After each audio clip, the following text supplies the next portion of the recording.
I've never told you of AK-47. I've never told you. But you are also saying you are talking war. But you are saying when I defend myself against white racists and terrorists, if you are scared of them, it's none of my business, Chief. But you are saying alone. But you are saying of being scared of white people. I'm standing up to them. Yeah. I'm standing up to whiteness. I'm standing to white arrogance. I will never allow it to play itself out in South Africa when I'm a leader of a third political party. The EFF's presence in this democracy is to put racists at their own place. And we're going to do that knowing very well that we're going to be called names because of racist apologists, apartheid apologists, and beneficiaries of racism. So we are not part of that nonsense. I want to revisit what you said earlier. And show me the war where I'm talking about the war. By saying I'm not that's exactly the element. War. That's exactly the Malema defines white privilege as the unearned advantages that white South Africans inherited from the apartheid system. He argued that despite the end of apartheid in 1994, the economic and social structure that favored white people remained largely intact. Watch and pay attention, and I will share my thoughts later. Is self-defense allowed by the constitution of this country? Is that what so it's easy to conclude. It's easy to conclude that you're going to Senegal armed. No, when a black man is going to engage in self-defense, you don't know, what if I've got a black belt? Mawashi Geri. How do you know? Self-defense is not a gun. I'm going to defend myself. And you will see there that I can defend myself, and it is allowed by the constitution. I'm not Khalema. I'm not going to speak like this ANC cowards who are actually beneficiaries of this racism and white arrogance and who have allowed it. They should have dealt with this thing long time ago. They've not dealt with it. Till today, Tony, the people who stormed the court, the people who banned the vehicles, their faces are all over. Only a person who suffers from bipolar is arrested there. Whoa. When a person says, I'm going to Senegal to defend a building with my body, I've never told you of AK-47. I've never told you of you are also saying you are talking war. But you are saying when I defend myself against white racists and terrorists, if you are scared of them, it's none of my business, Chief. But you are saying alone. But you are saying of being scared of white people. I'm standing up to them. I'm standing up to whiteness. I'm standing to white arrogance. I will never allow it to play itself out in South Africa when I'm a leader of a third political party. The EFF's presence in this democracy is to put racists at their own place.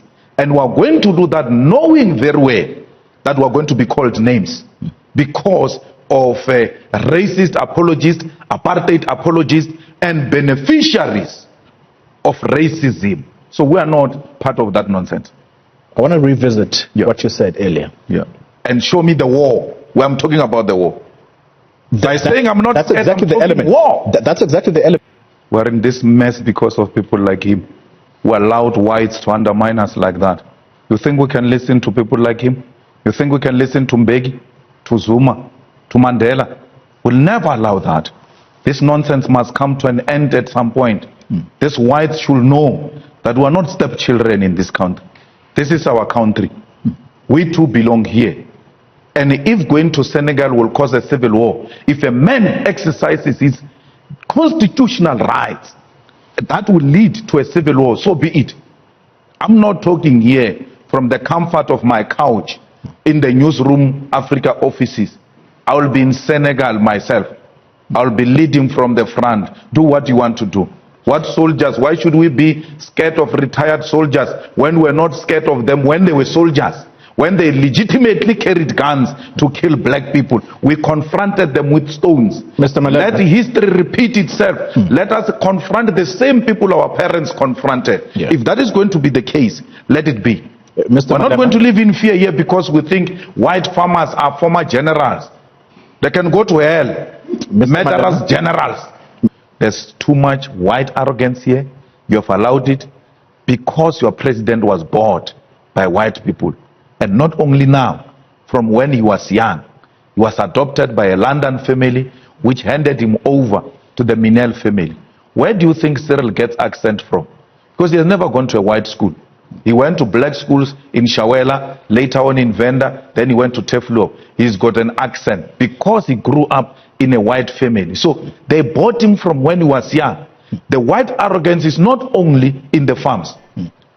All the BEE deals that were signed 10 years ago, all white people are reversing them because they tell BEE people we don't need them. Why? They've got a big BEE partner in the presidency that protects them. How dare does your president go and launch a project in Moikloof, which is not BEE compliant? Why should these people comply with BEE? So I was saying to the minister, your president, who is adopted by a white family, has allowed these people to develop this arrogance. And we're not going to allow him or you, through your actions, to make white people to be arrogant and want to subject black people to humiliation. Because once you humiliate police, you are humiliating a black state, and indirectly you are humiliating black people. And that pain we suffered during apartheid is resurrected, and we go through it again. They apologize for those reckless actions they took that day in Senegal. There will not be anything that brings us together. There's nothing that we can collectively and jointly ask for with those white racists. That's what happened after 1994. They've never offered an apology. All you did was exactly what you are doing, following nicely well in the footsteps of your grandfathers in the ANC. Let's go beyond and build a country with reconciliation. Reconcile with people who never said sorry. Reconcile with people who never apologized for their reckless actions and killing of black people. If we allow that nonsense to happen there, it will go all over. You know what these whites do every day? They wake up and block N1. When the taxi people tried to do it, the soldiers shot them because the taxi people were black. They wake up and block N14. Nothing happens to them. No permit, no nothing. This Khalema once said to me when we were marching to Pretoria, he called me to his office and said to me, Julius, you cannot march on the M1 because the M1 is the road that connects everything. So once you block N1, you've got a potential of blocking an ambulance in Varambad, which has got nothing to do with your march here. Why has Khalema not offered the same advice to the white racists who are blocking N1 every time they wake up in the morning? Last from Paris, Klipdrift and Coke. Kebima Patso did the same just last week. It blocked a highway. It doesn't have numbers that don't. How can you block the highway with the Kreche? Kebima Patso has got no people, has got no numbers.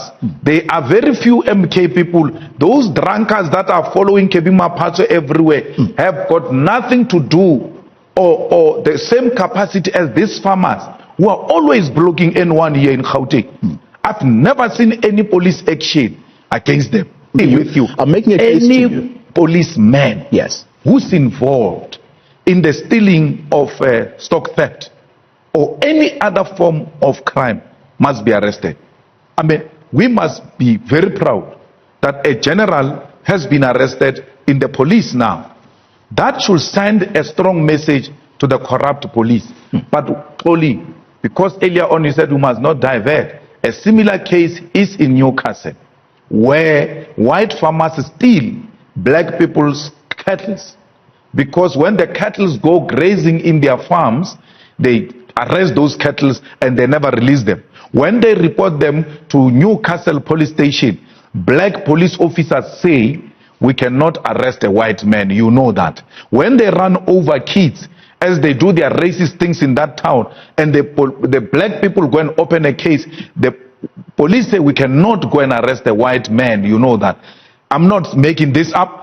Begit Kele was told. The same way you are saying Begit Kele was told about white people losing cattle in Senegal. He was told of black people losing cattle in Newcastle, where he was told he's scared of white people. Till to date, there's no action against white farmers identified in Newcastle who stole the cattle of black people. I must come here and speak nicely in defense of white people who say they lose cattle when we're losing cattle every day, and we don't lose cattle only, we also lose life, and they never get arrested. So the government is in the hands of incapable people who are obsessed with self and have got nothing to do with the people of South Africa. I mean, they can fight amongst themselves and say all types of things against each other. None of them has said anything against that thing there. None of them have, in an angry manner, tweeted the way they are doing when they are threatened by their colleagues that they must be removed from ministerial positions. They never tweet the same way against white people, but they tweet against each other like that. They never tweet against terrorists that are there in Senegal. None of them will tweet or even be in Senegal against the display of racism. But talk about removing them from ministerial positions, you won't sleep that day. Because they are obsessed with self. There's no need for that at all. There isn't. The people who must be protected in South Africa, who the war has been declared against, is women and children. Is the rape victims, not the farm people. My man, let's go and check. 1 year, 21,000, more than 21,000 murder cases were reported. You know how many were in the farms? Not the farmers, in the farms. 97. Not even more than 100. And you want to say to me, this is a national phenomenon. It is not. It is an isolated incident. One is too many, I agree.